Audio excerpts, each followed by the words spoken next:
আপনারা যখন লিখছেন বাংলাদেশ, আমি এই বাংলাদেশ মানি না। আপনারা যখন বলছেন বাংলাদেশ, আমি এই বাংলাদেশ বলবো না। যতদিন পর্যন্ত এই বাংলাদেশ আবার স্বাধীন না হবে, এটি পূর্ব পাকিস্তান, এটি আবার পাকিস্তান হয়ে গেছে। বাংলাদেশের যারা হিন্দু আছে, শুধু হিন্দু বলে শুধুমাত্র তাদের ধর্ম, শুধুমাত্র ধর্মের জন্য তাদের বাড়ি পুড়িয়ে দেওয়া হয়েছে, তাদেরকে খুন করা হয়েছে, তাদের ধর্ষণ করা হয়েছে। পরিস্থিতিগুলোই জানবো তার মুখনিসৃত বাণী থেকে। আসুন নিঝুম মজুমদার।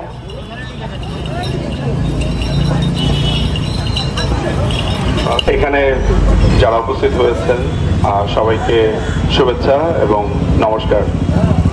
আমি এই রাস্তা দিয়ে যাচ্ছিলাম,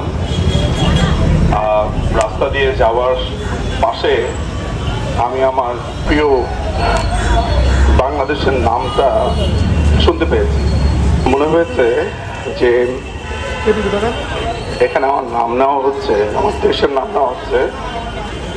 আমি শুনতে চাই এখানে কি বলা হচ্ছে।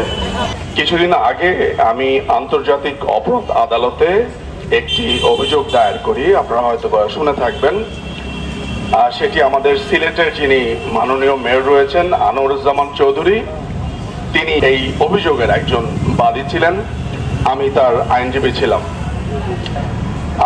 আমার নাম নিঝুম মজুমদার।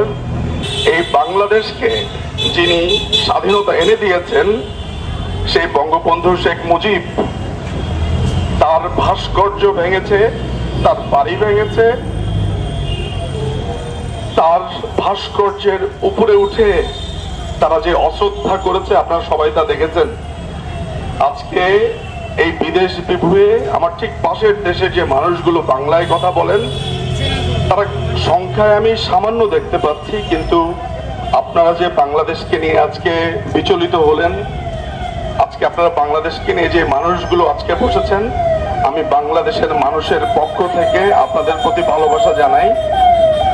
আমার নামে 12টি মামলা দেওয়া হয়েছে, গণহত্যার মামলা দেওয়া হয়েছে, অথচ পুরো জুলাই এবং জুন এবং অগস্ট জুড়ে আমি ছিলাম চেন্নাইতে আমার মার ক্যান্সারের চিকিৎসার জন্য। কিন্তু বাংলাদেশের সরকার আমার বিরুদ্ধে হত্যা মামলা দিয়েছে, গণহত্যার মামলা দিয়েছে, অথচ যে রাজাকার আলবদর রায় মামলা দিয়েছে তাদের বিচার আমরা করেছিলাম বাংলাদেশে। আজ তারা এই বাংলাদেশকে পূর্ব পাকিস্তান বানিয়েছে। আপনারা যখন লিখছেন বাংলাদেশ, আমি এই বাংলাদেশ মানি না। আপনারা যখন বলছেন বাংলাদেশ, আমি এই বাংলাদেশ বলবো না। যতদিন পর্যন্ত এই বাংলাদেশ আবার স্বাধীন না হবে, এটি পূর্ব পাকিস্তান, এটি আবার পাকিস্তান হয়ে গেছে। মুক্তিযুদ্ধ, মুক্তিযুদ্ধের স্মারক, মুক্তিযোদ্ধা প্রত্যেককে সেখানে অপমানের মধ্য দিয়ে যেতে হয়েছে। আপনাদের মধ্যেই আরো কয়েকজন বসে আছে যাদের পরিচয় আমি দিতে পারবো না। তারা আজ তাদের সংসার ফেলে, তাদের ভাই বোন ফেলে পলাতক। তারা আমার সাথী, তারা খুব আশেপাশেই আছে আমার, অথচ তাদের পরিচয় আমি দিতে পারছি না। তারা তাদের স্ত্রী ফেলে এসেছেন, সন্তান ফেলে এসেছেন, বাবা মাকে ফেলে এসেছেন। এখানে এমনও সন্তান আমার পাশে আছে এই মুহূর্তে, যার মা ক্যান্সারে আক্রান্ত, কিন্তু মাকে দেখতে তিনি যেতে পারছেন না। বাংলাদেশের যারা হিন্দু আছে, শুধু হিন্দু বলে শুধুমাত্র তাদের ধর্ম, শুধুমাত্র ধর্মের জন্য তাদের বাড়ি পুড়িয়ে দেওয়া হয়েছে, তাদেরকে খুন করা হয়েছে, তাদের ধর্ষণ করা হয়েছে। অথচ এই দেশটা প্রতিষ্ঠা হয়েছিল এই ধর্মের আগ্রাসন থেকে বাঁচার জন্য, ইয়াইয়া টিক্কা খানদের এই ধর্মের নোংরা খেলার জন্য। বঙ্গবন্ধু শেখ মুজিব এই রাষ্ট্রের শুরুতে বলেছিল এদেশে সবাই স্বাধীনভাবে বসবাস করবে। অথচ আজকে এই বাংলাদেশকে আবার পূর্ব পাকিস্তান বানানো হয়েছে। বাংলাদেশের শুরু থেকে ভারত বিদ্বেষ, ভারতকে ঘৃণা করতে একটি দল শিখিয়েছে। আজকে হয়তোবা আমি এখানে লক্ষ লক্ষ লোককে যদি দেখতে পেতাম, মনে হতো যে অসংখ্য মানুষ আছে, হয়তোবা মনে প্রাণে আছে, কিন্তু আজকে যে কজনকে আমি দেখতে পাচ্ছি, আমার কাছে মনে হয়েছে যে আমি আমার কিছু আত্মাকে দেখতে পাচ্ছি।